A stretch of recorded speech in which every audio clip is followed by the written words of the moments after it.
تو یہ تو بڑا واضح ہے۔ کل ایک اور بات وہ کہہ رہے تھے، اور اس کی بھی وضاحت ہم بار بار کر چکے ہیں، وہ کہہ رہے تھے کہ ہلکے پیپلز پارٹی نے بنائے۔ میں آپ کو تاریخی ایک حقیقت بتا دوں، ہمارے ساتھ کیا کیا ظلم ہوتا رہا ہے پیپلز پارٹی سے، جو وکٹمائزیشن ہوئی، جیلوں میں ڈالا، وہ تو سب الگ چیز ہے نا۔ ایک اور جو بدماشی غنڈہ گردی پیپلز پارٹی کے ساتھ ہمیشہ ہوئی ہے وہ یہ ہے کہ بلدیاتی الیکشنز کی جو حلقہ بندیاں ہیں وہ ہمیشہ سے حکومتیں کرتی تھیں۔ جو حکومت ہوتی تھی صوبے میں وہ حلقہ بندی کرتی تھی۔ تو 2013 میں جب ہم نے قانون بنایا تو اس قانون کے تحت بھی حلقہ بندی حکومت نے کرنی تھی، حکومت نے کی، لیکن اس کو چیلنج کیا گیا عدالت میں، اور ہماری جو معزز عدالتیں ہیں جن کو پیپلز پارٹی سے بہت پیار اور محبت ہے، انہوں نے جب پیپلز پارٹی اپوزیشن میں ہوتی تھی، ہماری جماعتیں جو مخالفت میں تھی ان کی حکومتیں ہوتی تھیں تو وہ اپنے حلقے بناتی تھی۔ کبھی کسی کے پیٹ میں درد نہیں اٹھا کے یہ حکومتیں کیوں جو ہے حلقے بناتی ہیں۔ پیپلز پارٹی نے تاریخ میں پہلی مرتبہ حلقہ بندی کی اس کی حکومت نے، اور عدالتوں نے اس کو اڑا دیا اور یہ کہا کہ نہیں، یہ کام حکومتوں کا نہیں ہے، یہ کام الیکشن کمیشن کا ہے۔ تو 2013 میں ہماری بنائی ہوئی حلقہ بندیاں عدالتوں نے اڑا دی، اور اس کے بعد جو 2015 کے انتخابات ہوئے بلدیاتی، وہ انتخابات الیکشن کمیشن کے بنائے ہوئے حلقوں پر ہوئے۔ اب اگر ان کی یہ دلیل ہم مان لیں حافظ صاحب کی کہ پیپلز پارٹی کی حکومت ہی حلقہ بندی کرتی ہے، الیکشن کمیشن کا تو کوئی کام نہیں، تو 15 میں بھی ہم نے کی تھی، پھر 15 میں بھی ہم جیتتے، پھر 15 میں بھی ہمارا میئر ہوتا، لیکن اس وقت تو ہم نہیں جیت سکے، ہماری نشستیں کم تھیں، ایم کیو ایم کی زیادہ تھیں، اور ایم کیو ایم کا میئر بن گیا۔ اور جو ڈی ایم سیز بھی تھیں اس میں بھی ہم نے ساؤتھ جیت لی، ہم نے ملیر جیت لی، ہم نے ڈسٹرکٹ کونسل جیت لی، ویسٹ میں ہم نے کوشش کی، لیکن پی ٹی آئی نے قسمیں اٹھا کے، حلف اٹھا کے، پتہ نہیں کون کون سے وعدے کر کے اپوزیشن کی جماعتوں سے ووٹ ایم کیو ایم کو دے دیا تھا۔ اس مرتبہ بھی جو حلقہ بندی ہوئی ہے وہ حلقہ بندی الیکشن کمیشن نے کی ہے، پیپلز پارٹی نے نہیں کی، سندھ حکومت نے نہیں کی۔ ہاں، قانون میں ایک چیز موجود ہے، اور وہ بھی صرف صوبہ سندھ میں نہیں ہے، پورے ملک میں ہے، کہ پورے صوبے میں یہ کاؤنسلز کتنی ہوں گی، کتنی میٹروپولیٹن ہوں گی، کتنی میونسپل کارپوریشن ہوں گی، کتنی ٹاؤن کمیٹیز ہوں گی، کتنی یونین کمیٹیز ہوں گی، کتنی یونین کونسلز ہوں گی،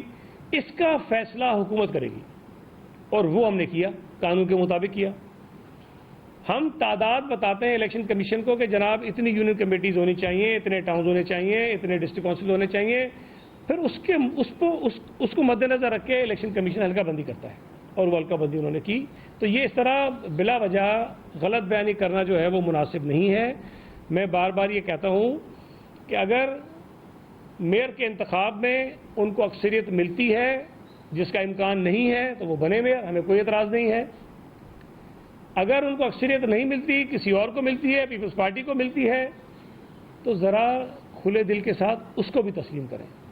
اب وہ جو پرابلم ہے نا، جو عمران خان کے ساتھ ہے، وہی حافظ نعیم کے ساتھ ہے۔ دونوں کے اندر بہت زیادہ فرسٹریشن ہے۔ وہ ماننے کو تیار نہیں تھا عمران نیازی کہ کبھی اسٹیبلشمنٹ جو ہے وہ مجھ سے ہاتھ نکالے گی، کبھی وہ تصور نہیں کر سکتا تھا کہ اس کی حکومت ہوگی اور اسٹیبلشمنٹ نیوٹرل ہو جائے گی،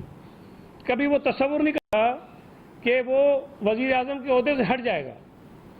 اب اگر وہ ہٹ گیا تو فرسٹریشن اس کے چہرے سے آپ کو آیا، اور یہ کل آپ نے دیکھا کلپ چل رہا ہے، ایک لمحے کے لیے لائٹ گئی تو ماشاءاللہ کیا فرسٹریشن میں اس نے کیا گالی دی ہے نکلتے ہوئے اس کو، ٹھیک ہے۔ اور وہی فرسٹریشن حافظ نعیم الرحمان کو ہے۔ وہ یقین کرنے کو تیار نہیں ہے کہ کراچی میں میئر کوئی حافظ نعیم الرحمان صاحب کے نام کے علاوہ بھی کوئی ہو سکتا ہے۔ وہ سمجھتا ہے کہ کراچی کا میئر کی جو کرسی ہے اس پر حافظ نعیم الرحمان نام کا آدمی بیٹھ سکتا ہے، کوئی اور آدمی بیٹھ ہی سکتا ہے۔ جب اس کو یہ محسوس ہوا کہ شاید یہ اب تھوڑا سا ڈاواں ڈول ہے کام، تو وہ بہت زیادہ غصے میں ہیں، ناراض ہیں، جس کا اظہار وہ کرتے ہیں۔ لیکن میں گزارش کرنا چاہتا ہوں، دیکھیں الیکشنز ہیں، الیکشن کوئی جیتتا ہے کوئی ہارتا ہے، اور اس الیکشن میں بھی پورے صوبہ سندھ سے جتنے لوگ منتخب ہوئے ہیں وہ اس ملک کے ہی شہری ہیں، پاکستان کے شہری ہیں، اور کراچی سے جو لوگ منتخب ہوئے ہیں وہ کراچی کے شہری ہیں، پاکستان کے شہری ہیں۔ اگر حافظ نعیم الرحمان میئر بن جائے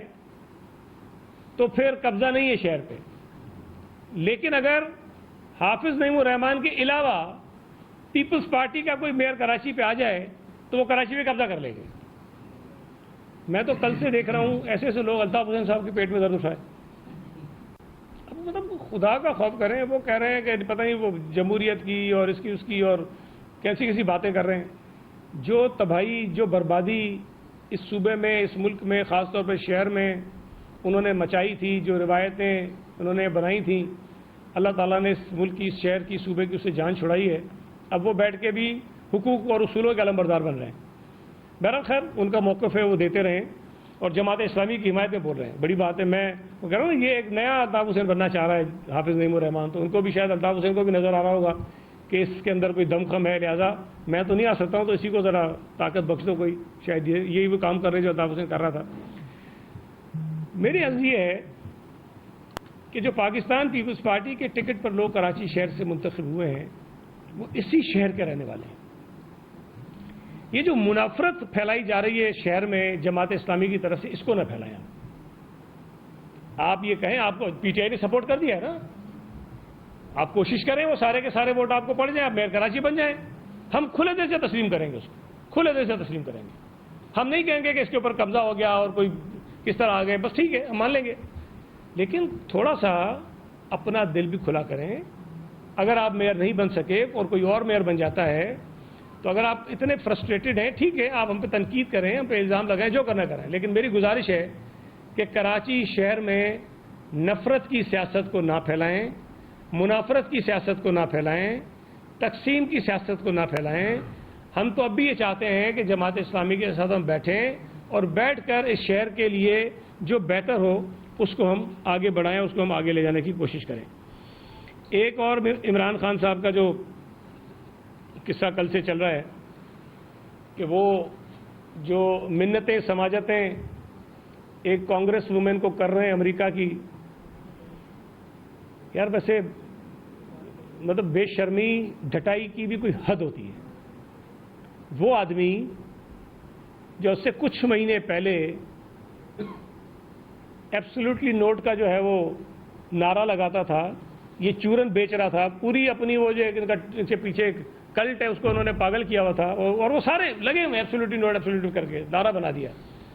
پھر ہم کوئی غلام ہے، وہ تو گانا بنا دیا انہوں نے، اس گانے پہ انہوں نے اپنے پورے کارکنوں کو نچا دیا۔ ہم کوئی غلام تو نہیں، سب نے سنا ہوگا۔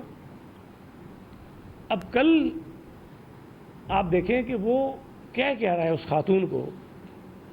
اس کو منت ترلے کر رہا ہے کہ خدا کے واسطے ایک بیان دے دو آپ میرے لیے، اور اس بیان کی ہمارے لیے بڑی اہمیت ہے، اور ہمارے ساتھ تو بڑا ظلم ہو رہا ہے، ہمارے ساتھ تو بڑی زیادتی ہو رہی ہے، اور بس پتہ نہیں ہمارے ساتھ اس ملک میں کیا کیا کچھ ہو گیا ہے۔ پہلے تو میں گزارش کروں گا پی ٹی آئی کے